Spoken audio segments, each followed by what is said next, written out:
नमस्कार. श्री स्वामी समर्थ. जय जय स्वामी समर्थ. स्वामी म्हणतात की बाळा, तुम्ही जीवनात काही साध्य करायचे असेल तर लोकांचा अजिबात विचार करू नका. कारण इथली लोक जास्त विचार करतात, त्यांचा जास्त घात करतात. कारण ज्यांच्याकडे काही नाही त्यांनाही लोक हसतात आणि ज्यांनी सर्व काही कष्टाने मिळवले आहे त्यांच्याकडे पाहूनही जळतात.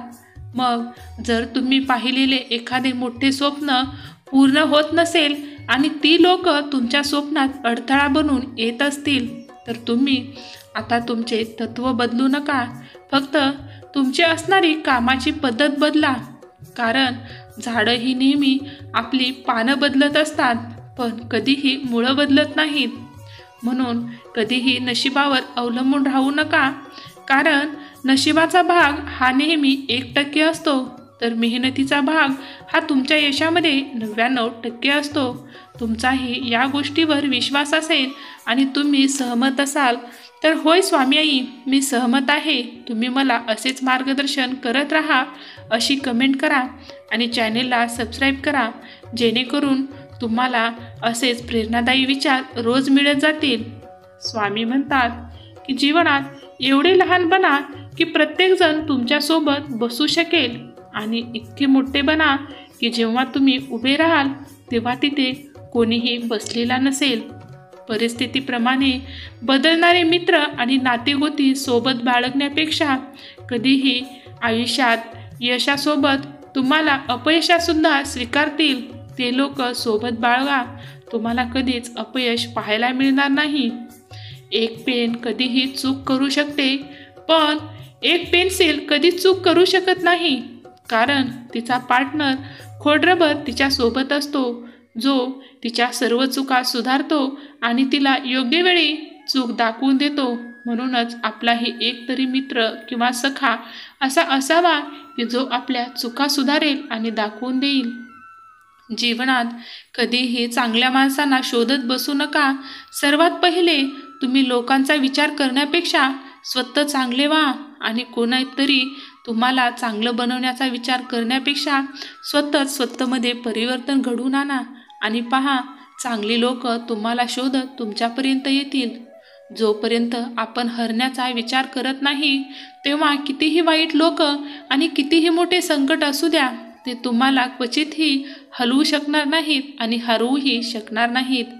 आयुष्यातील अडचणी आपल्याला कधीही त्रास देण्यासाठी येत नसतात तर त्या आपल्यात लसलेल्या आणि आपल्यामध्ये लपलेल्या क्षमतेची जाणीव करून देण्यासाठी आणि त्यांचे महत्त्व दाखवून देण्यासाठी येत असतात.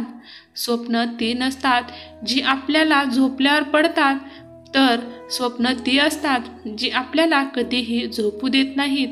तुमचेही जर एखादे स्वप्न असेल ते पूर्ण होत नसेल तर स्वामींना आज प्रार्थना करा की स्वामीराया, माझे स्वप्न पूर्ण करा आणि मला यश द्या.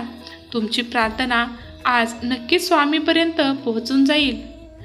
जग तुम्हाला नावं ठेवण्यात जेव्हा व्यस्त असेल तेव्हा तुम्ही त्यांचा विचार न करता तुमच्या कामामध्ये व्यस्त राहा.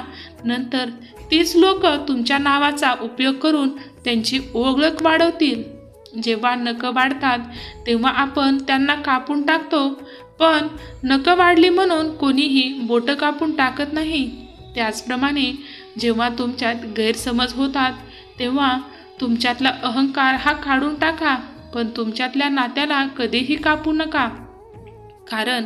कारण एकदा तुटलेली नाती परत जोडणे आणि जोडलेली नाती काचेसारखी होऊन जातात. त्यामुळे त्यांना कधीही तडा पडू देऊ नका. हातातल्या रेषांवर कधीही विश्वास ठेवू नका. कारण भविष्य आणि ही पुढचे दिवस सुखाचे हे त्यांचेही असतात ज्यांना हात नाहीत किंवा हाताचे बोटच नाहीत. त्यांचे हे नशीब ते स्वतः त्यांच्या नशिबाने लिहितात. मग तुम्ही तुमचे राशीफल आणि राशी का विचारत बसता? जोपर्यंत चांगले शिक्षण घेणे म्हणजे फक्त चांगली नोकरी मिळवणे ही संकल्पना पालक आणि तुम्ही डोक्यात ठेवतात तोपर्यंत तुम्हाला जीवनात कसे जीवन जगायचे हे कधीही कळणार नाही.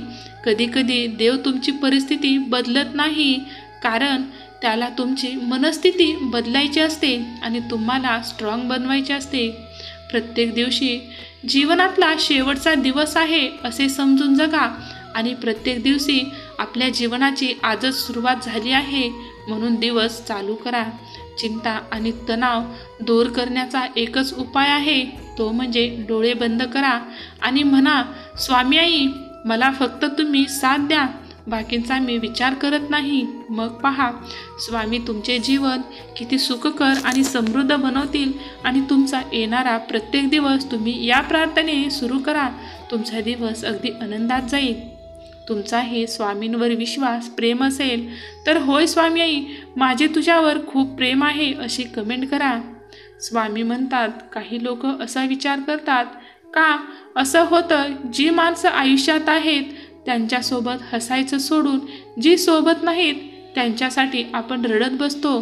परंतु जे लोक आपल्यासोबत आहेत त्यांचे मोल करा, कारण गेलेली माणसे आणि गेलेली वेळ कधीच येत नाही.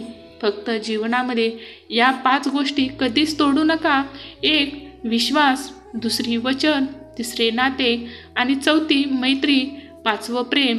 कारण या गोष्टी तुटल्यावर कधीही आवाज आणि गोंगाट होत नाही, परंतु त्याच्या वेदना ज्या असतात ते तुम्हाला पूर्णपणे हलवून टाकतात. सर्व कलामध्ये जीवन जगण्याची कला ही खूप श्रेष्ठ आहे आणि ज्याला ही कला जगली तो जीवनातील सर्वोत्तम विजेता ठरतो आणि जीवनातील सर्वात श्रीमंत व्यक्ती बनतो. जीवनात अनुभव हा असा एक कठोर शिक्षक आहे जो पहिले परीक्षा घेतो आणि नंतर आपल्याला शिकवतो. जीवन बदलण्यासाठी वेळ ही सगळ्यांनाच मिळते, पण वेळ बदलण्यासाठी 2 वेळा जीवन देव कधीच तुम्हाला देत नाही. त्यामुळे आहे त्या जीवनाचा योग्य रीतीने वापर करा आणि स्वतःच्या जीवनातील काही क्षण स्वतःच्या माणसासाठी जगा. कारण परत परत नाही जन्माला येणार. इथं तुम्हाला इथे कधीही वन्स मोर मिळत नसतो. तुमच्यासाठी जीव देणारे तुम्हाला खूप भेटतील, पण तुमच्या जीवाला जीव लावणारा एक पण मिळणार नाही आणि तो आहे फक्त आपली स्वामी आई. ते तुम्हाला शेवटपर्यंत साथ देते. फसवून प्रेम करणं ही खूप मोठी चूक नाही, पण एकदा प्रेमात पडलं तर त्याला कधीही दूर न करणं हे तुम्ही स्वामीकडून शिका.